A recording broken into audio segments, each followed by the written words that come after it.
Hello viewers, आप सबका स्वागत है फिनिक्स बे लीगल चैनल में। आज का जो टॉपिक है हमारा वो है, अगर आप किसी ज़मीन के एडवर्स पोजीशन में है या प्रतिकूल कब्जा पे है और उसका जो एक्चुअल ओनर है या वास्तविक मालिक है उसकी मृत्यु हो जाए और भूमि आपके प्रतिकूल कब्जे में है, तो आपको क्या करना होगा, केस कैसे आपको दर्ज करना होगा, अदालत में वास्तविक मृत मालिक की स्थिति के बारे में क्या करना है, किस प्रक्रिया का पालन करना आवश्यक है और क्यों। आज हम इन सारी चीज़ों के बारे में बात करेंगे, डिटेल में बात करेंगे, ताकि अगर आपको ऐसी सिचुएशन में है जिसमें एक्चुअल ओनर जो है उनका डेथ हो गया है और आपको समझ में नहीं आ रहा है कि अब ज़मीन को अपने नाम में हम कैसे कराएं, किस तरीके से कराएं, तो आप ये वीडियो को पूरी देखिएगा। बहुत ज़्यादा लंबा वीडियो नहीं है ये। चलिए स्टार्ट कर। एडवर्स पोजीशन या प्रतिकूल कब्जा क्या होता है? अगर कोई प्राइवेट लैंड है या प्राइवेट प्रॉपर्टी है और वो अगर आपके कब्जे में 12 साल या उससे ऊपर है, अनइंटरप्टेड पोजीशन में है, तो वो एडवर्स पोजीशन की कैटेगरी में आती है।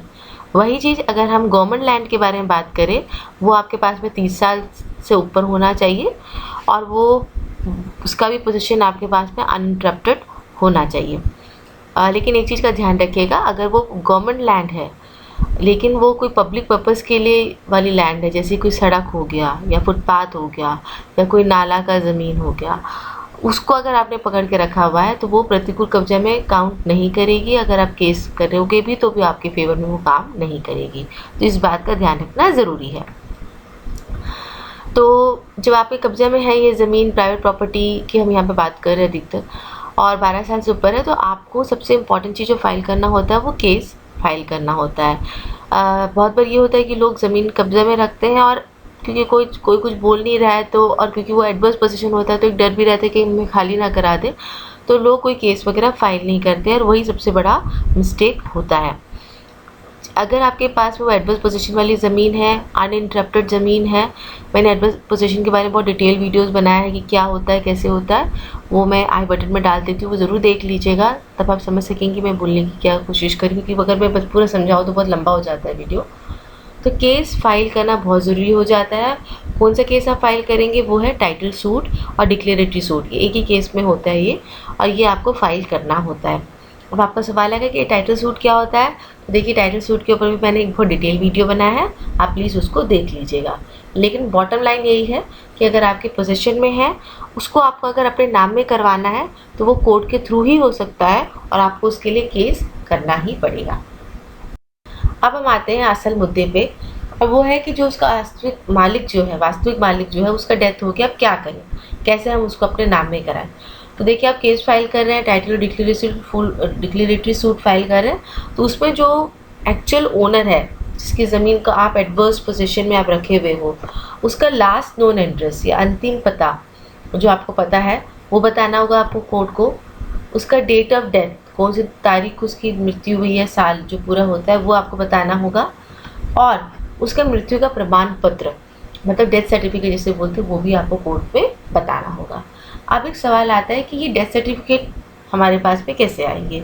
वो तो सिर्फ फैमिली मेम्बर्स को ही इशू होते हैं। वेरी करेक्ट, वो फैमिली मेम्बर्स को ही इशू होते हैं, लेकिन कोर्ट में कोई ना कोई डॉक्यूमेंट्री एविडेंस तो देना ही पड़ेगा। बहुत सारी चीज़ होती है, जैसे न्यूज़पेपर में श्रद्धांजलि आ गई है ना, तो वो अगर आपको मिल जाती है तो वो आप बता सकते हो, कोर्ट को दे सकते हो ऐसे डॉक्यूमेंट। अगर कुछ भी नहीं हो रहा है तो फिर आप कोर्ट में बोल सकते हो कि आपको वो डॉक्यूमेंट्स मंगाना है birth and death registration office से।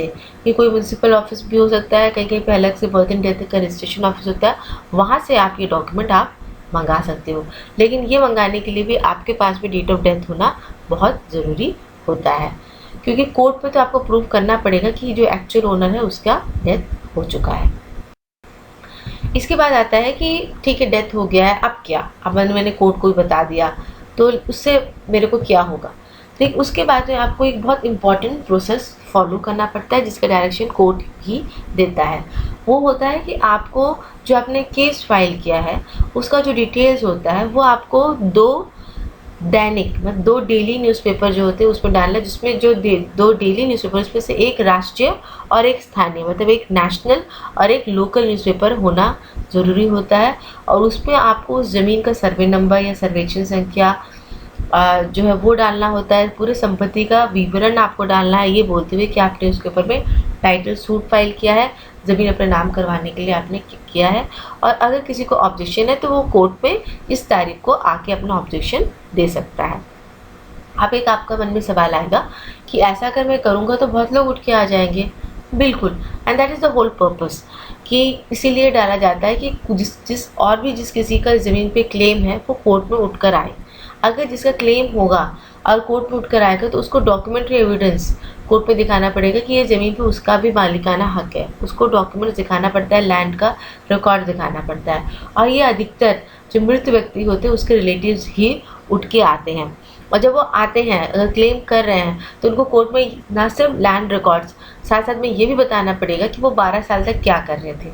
क्या उन्होंने कभी ऑब्जेक्शन किया, क्या उन्होंने कभी आपको खाली कराने की कोशिश की, अगर करी है तो डॉक्यूमेंट्स दिखाएं, अगर नहीं करी है तो आप वो उठ के क्यों आ रहे हैं, अब उनका क्या स्टैंड हो रहा है। तो जैसे ये सारी पॉइंट्स कोर्ट में प्रूव होती हैं तो आपका जो टाइटल जिसके लिए आपने फाइल किया है, जो बताने के लिए कि हाँ ये ज़मीन मेरे एडवर्स पोजेशन में है और इतने साल से है, तो वो टाइटल सूट प्रूव होता है और वो ज़मीन आपके नाम में होती है। आपने पब्लिकेशन कर दिया है और उसके बाद कोई उठकर नहीं आता है तो भी वो आपके फेवर में ही होती है, क्योंकि आपको जो मेन काम करना था वो तो आपने कर लिया, और कोई क्लेम करने आ ही नहीं रहा है तो केस और भी सिंपल हो जाता है कि ये ज़मीन को कोई अपना करना ही नहीं चाहता है, तो वो बहुत आराम से वो आपके नाम से हो भी जाती है। तो इस बात से डरना कि अगर मैं पेपर पब्लिकेशन करूँगा तो मुझे नुकसान होगा, ऐसा नहीं है। एक तो ये प्रोसेस है, कानूनी प्रोसेस है। दूसरा चीज़, जब ये प्रोसेस आप कंप्लीट करते हो तो इसमें आपका फ़ायदा ही ज़्यादा हो, नुकसान होने के चांसेस उसी केसेस में होते हैं जहाँ पे रिलेटिव्स ने ऑब्जेक्शन किया है, उनके पास में ऑब्जेक्शन से रिलेटेड कोई डॉक्यूमेंट है, तभी वो आपको केस को नुकसान कर सकता है, अदरवाइज़ कुछ भी नहीं कर सकते हैं। तो व्यूवर्स, आई होप आपको आज का मेरा वीडियो अच्छा लगा है। अगर अच्छा लगा है तो प्लीज़ लाइक, शेयर और सब्सक्राइब ज़रूर कीजिएगा। And thank you so much for liking my video, and thank you so much for subscribing my channel.